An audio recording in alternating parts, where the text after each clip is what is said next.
Donald Trump held a rally in absolutely blazing heat in Las Vegas, Nevada, just days after 50 heat-related hospitalizations at his rally in Phoenix, Arizona.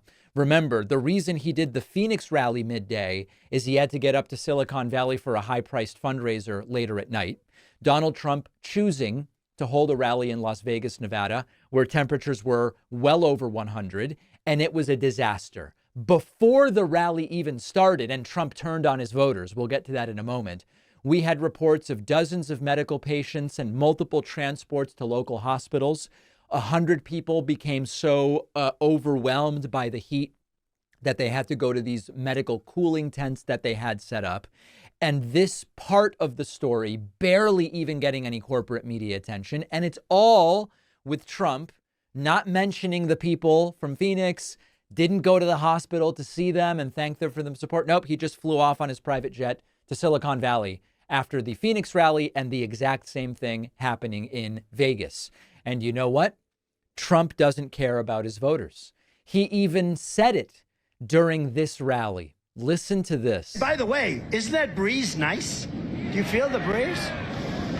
Because I don't want anybody going on me. We need every voter. I don't care about you. I just want your vote. I don't care.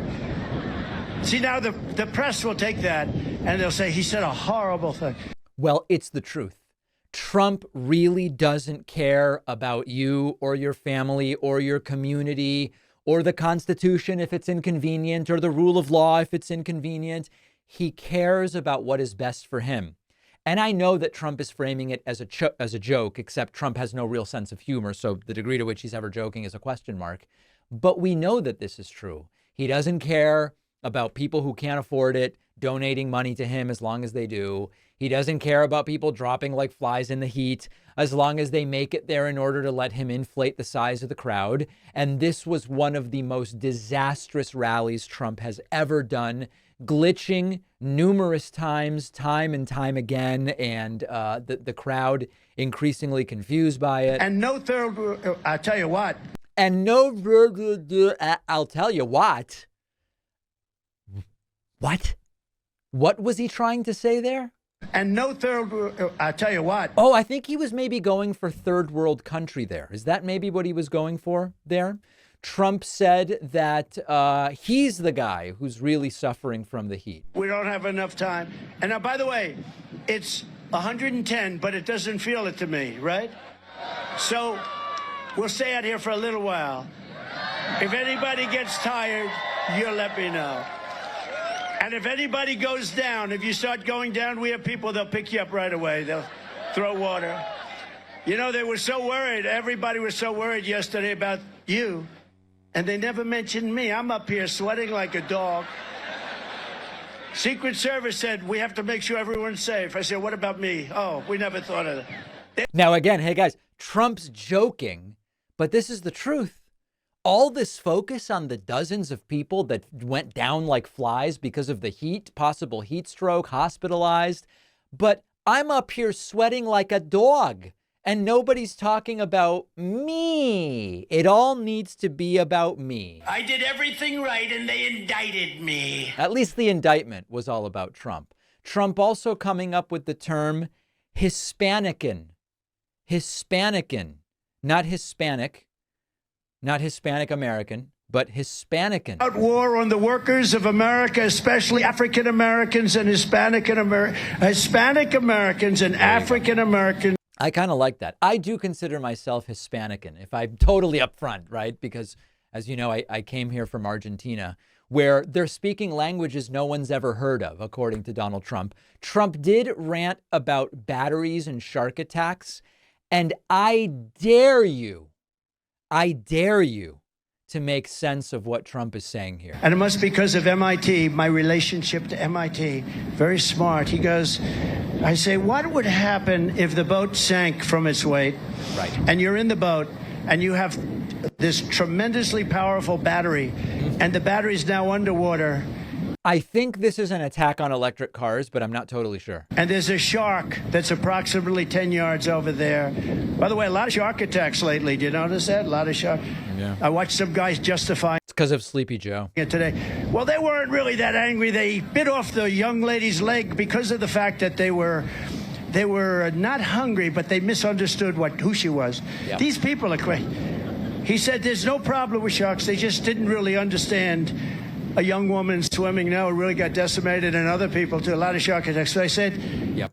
So anyway, RNC Research is very quickly scrambling to doctor more videos of Joe Biden to draw attention away from this rally where, I mean, listen, maybe Trump was experiencing heat stroke during this rally, and that explains this. Trump ranting about electric vehicles, and at this point, the crowd is asleep. They're just, you could hear a pin drop as Trump rants about electric vehicles. and you have to get chargers. There are no chargers. The whole thing is, it's the kind of thing that if your 5-year-old grandson were sitting up here and you gave him a quiz, he would say, don't bother with the electric. There's another thing. The truck is so heavy because batteries are very heavy. The truck weighs more than twice as much as a gasoline truck. So what happens, a diesel. So what happens is they have to fix every bridge all over the United States to handle the weight. Every bridge has to be We kind of have to fix those bridges anyway. built because the weight is double and triple that of a gasoline or diesel tank truck. And you say to yourself, who are these people that are destroying our country? Why? The crowd is silent. They're like, I'm in direct sunlight in 110 degrees. It is way too hot for Trump's rants about electric vehicles. Now, as you know, Trump and MAGA framed themselves as being for law and order. And here Donald Trump refers to the alleged and also convicted criminals from the January 6th riots as warriors and victims. That's not how I remember January 6th. But those J6 warriors, they were warriors, but they were really more than anything else. They're victims of what happened. All they were doing is protesting a rigged election. That's what they were doing. Right. And then the police say, go in, go in, go. So Trump once again defending the criminal rioters from January 6th while simultaneously saying he is the law and order president. Now, a lot of people just bailed on this. Here's really funny video.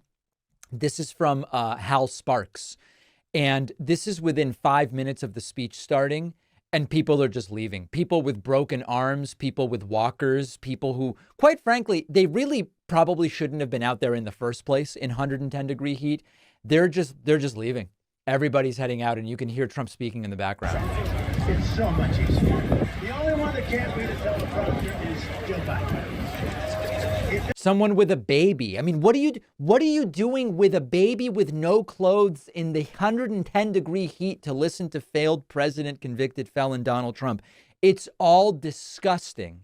And Trump turned on his own followers during the rally. Now, if you thought all of this was bad, just wait to hear what Marjorie Taylor Greene tried to say when she got up to speak.